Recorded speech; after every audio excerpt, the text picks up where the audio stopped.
गणानां त्वा गणपतिगुं हवामहे कविं कवीनामुपमश्रवस्तमम् ज्येष्ठराजं ब्रह्मणां ब्रह्मणस्पत आनः शृण्वन्नोतिभिः सीदसादनम्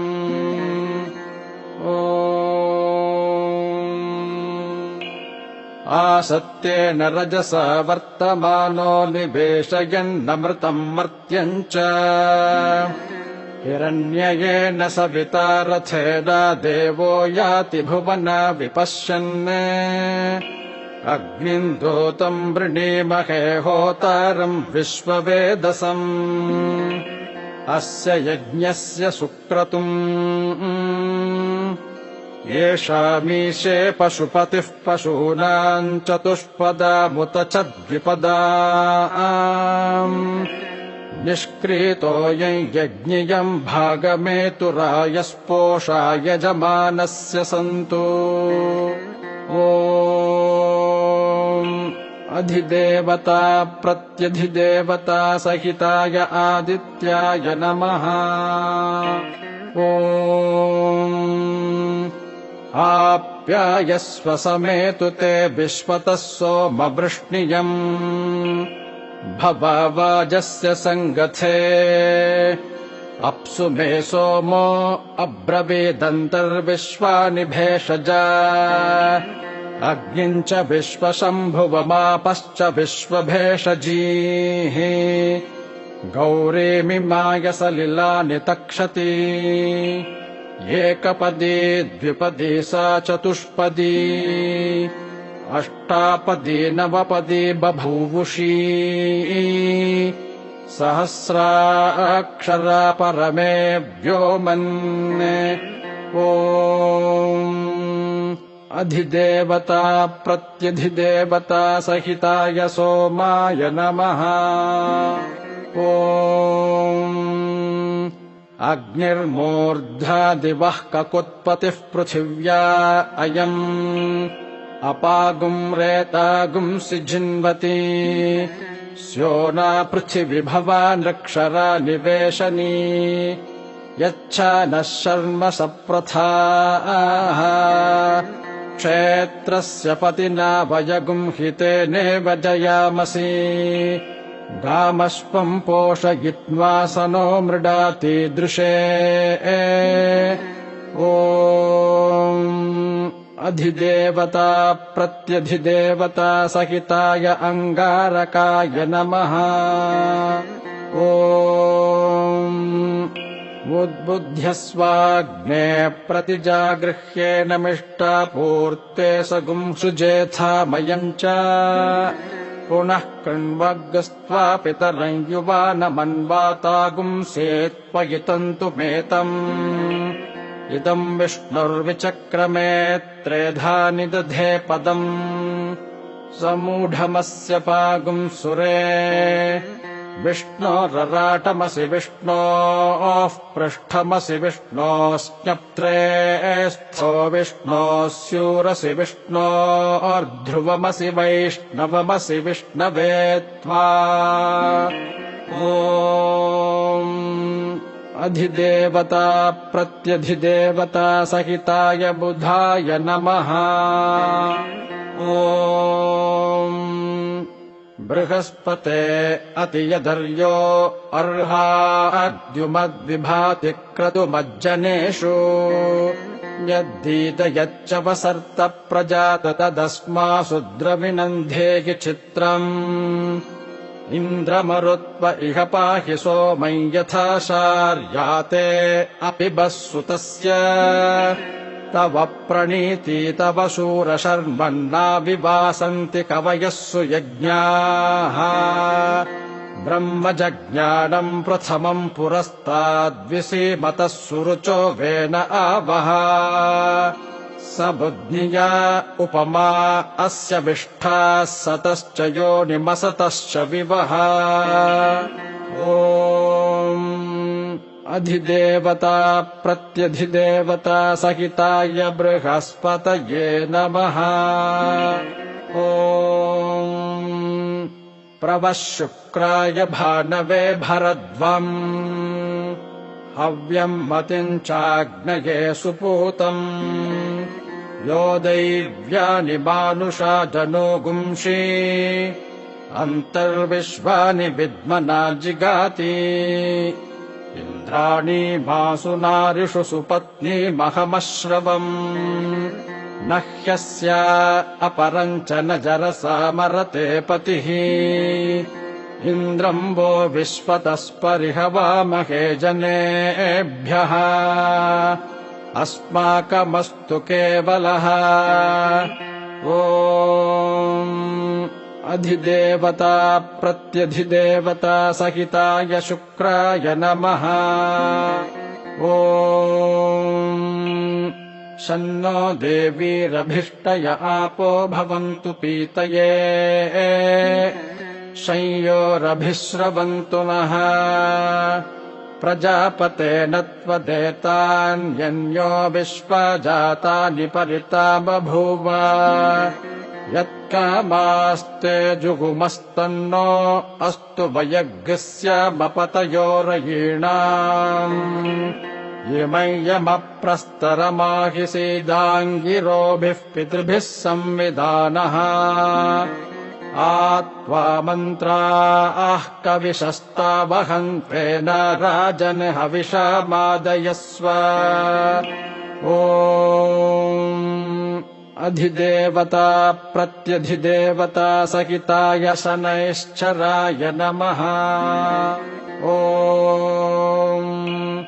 कयानश्चित्र आभुवदूती सदा वृद्धः सखा कया सचिष्ठया वृता आयङ्गौः पृश्निरक्रमेदसनन्मातरम् पुनः पितरम् च प्रयान्त्सुवः यत्ते देवे निर्हृतिरामबन्धदामग्रीवास्वविचत्यम्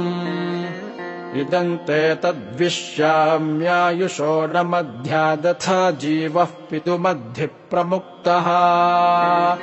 ॐ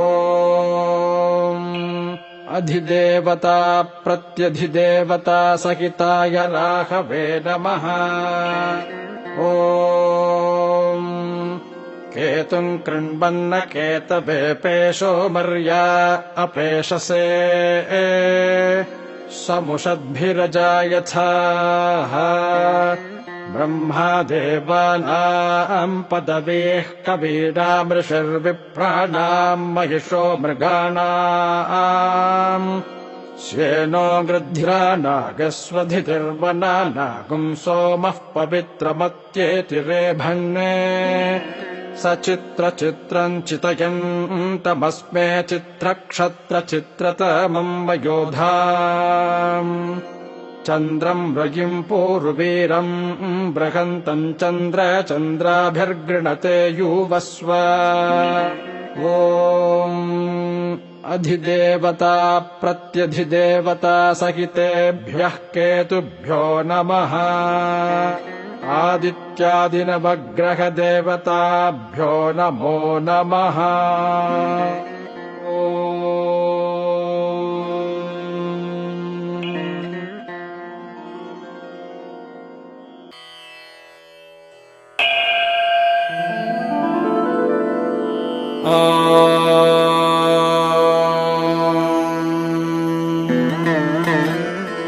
या जाता ओषधयो देवेभ्यस्त्रियुगम् पुरा मन्दामि बभ्रूणामहगम् शतम् धामानि सप्त च शतम् वो अम्बधामानि सहस्रमुत वो रुहः अथाशतक्रत्वो योजमिमम् मे अगदम् कृत पुष्पावतीः प्रसोवतीः फलिनीरफला उत अश्वा इव सजित्परेर्वेरुधः पारयिष्णवः ओषधीरिति मातरस्तद्दो देवेरुपब्रुवे प्रपागंसि विघ्नतेरितरपश्चातयमानाः अश्वत्थेवो निषदनम् पर्णेवो वसतिः कृता गोभाजगित्किलासथ यत्स नवथ पूरुषम् यदहम् वाजयम् निमा ओषधीर्हस्त आदधे आत्मा यक्ष्मस्य नश्यति पुराजीवगृभो यथा यदोषधयः सङ्गच्छन्ते राजानस्तमिताविव विप्रस्स उच्यतेऽभिचग्रक्षोहामीव चातनः निष्कृतम् नाम वो माताथायूजग्रस्थसङ्कृतीः सराः पतत्रिणी स्थन यदामयति निष्कृता अन्यावो अन्यामवत्त्वम् न्यान्यस्या उपावता ताः सर्वा ओषधयस्तम्बिदाना इदम् मे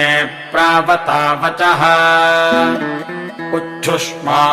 ओषधीनाम् गावो गोष्ठादिवेरते धनगम् स निश्यन्तीनामात्मानम् तव पूरुषा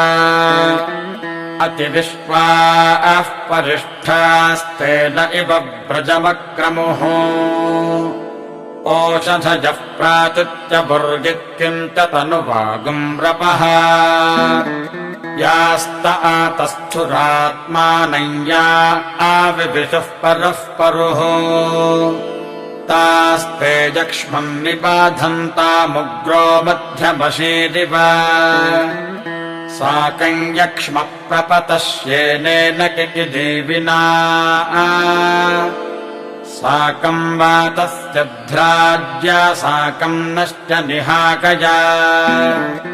अश्वावतीगम् सोमवती मूर्जयन्ती मुदोजसम्